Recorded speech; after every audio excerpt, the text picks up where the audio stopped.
Assalamualaikum warahmatullahi wabarakatuh. Di sini saya akan menyampaikan presentasi saya, tugas besar 2 Bahasa Indonesia dan dosen pengampu sendiri, yaitu Dr. Andes Sri Stata. Topik yang saya ambil itu fenomena penggunaan bahasa pergaulan di Indonesia dengan judul pudarnya penggunaan bahasa Indonesia oleh bahasa gaul di kata pengantar, puji syukur kehadirat Allah Subhanahu wa Ta'ala yang telah melimpahkan rahmatnya sehingga saya bisa menyelesaikan tugas saya ini dengan tepat waktu. Terima kasih saya ucapkan kepada dosen pengampu saya yang telah memberikan arahan terkait tugas besar 2 ini. Bab 1, latar belakang. Sebagai masyarakat Indonesia, tentunya kita menggunakan bahasa Indonesia itu sebagai bahasa Indonesia mempunyai peran sebagai penyampai informasi. Namun, pemakaian bahasa Indonesia dalam kehidupan sehari-hari itu mulai bergeser atau mulai bergantikan oleh bahasa gaul. Yang kadang muncul penggunaan bahasa Indonesia itu di dalam situasi resmi yang mengakibatkan penggunaan bahasa itu tidak baik dan benar. Tujuannya, untuk tujuan umum itu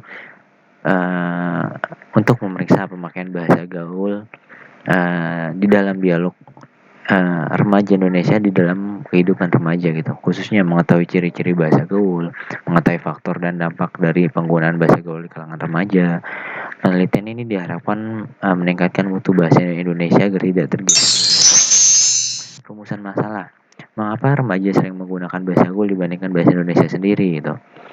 Apa yang menyebabkan para remaja lebih cepat menyerap bahasa gaul dibanding bahasa Indonesia sendiri yang baku? Apakah dampak positif dan negatif dari penggunaan bahasa gaul bagi kehidupan masyarakat, khususnya para remaja gitu? Bagaimana upaya kita penggunaan bahasa Indonesia yang baik dan benar tidak tergeserkan oleh bahasa gaul? Sejarah bahasa Indonesia, kita masuk dalam bab 2. Di dalam Sumpah Pemuda pada tahun 1928, 28 Oktober, sudah kita sampaikan di alinea ketiga yang berbunyi, kami putra dan putri Indonesia telah menjunjung bahasa persatuan, yaitu bahasa Indonesia.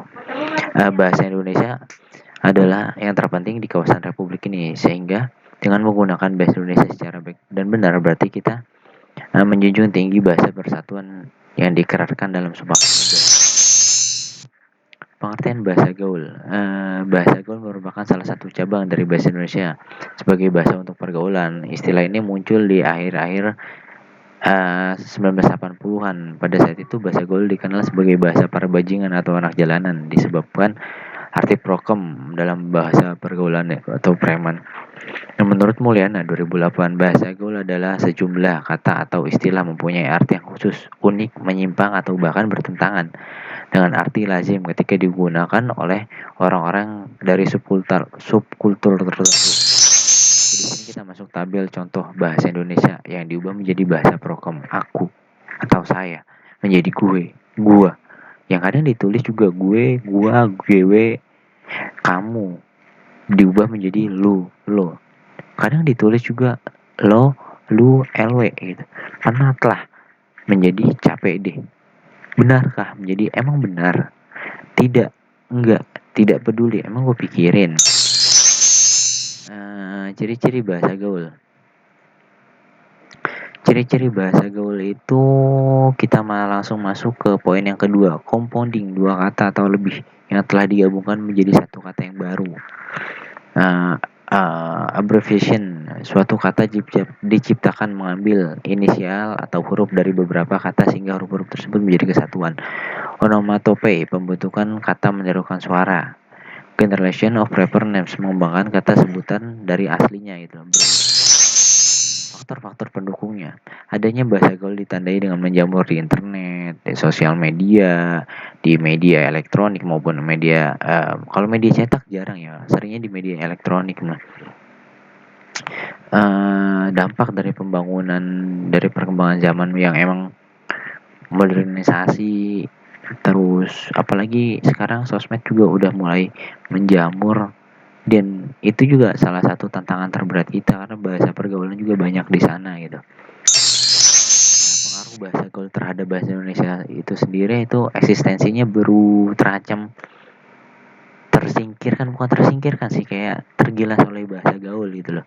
Terus menurunnya derajat bahasa Indonesia lebih kayak kurang dipedulikan, kurang diprioritaskan bahasa Indonesia yang baik dan benar gitu loh. Nah, ini menurunnya rasa minat menggunakan bahasa Indonesia yang baik dan benar. Langkah penanggulangannya banyak sih, mulai dari peluangnya adanya tindakan nyata dari semua pihak, semua pihak itu terlebih masyarakat, orang tua, masyarakat sekitar. Mungkin yang di para remaja juga orang tua harusnya lebih mengawasi tentang bahasa pergaulan mereka di sosial media atau di chat WhatsApp juga mungkin bisa, atau bahasa di lingkungan itu sendiri.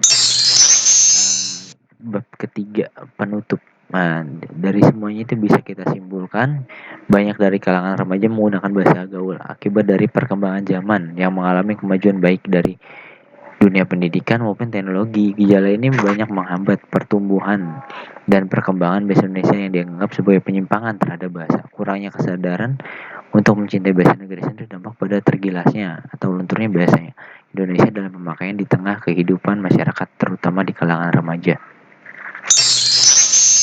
Berikut daftar pustaka yang sudah saya ambil.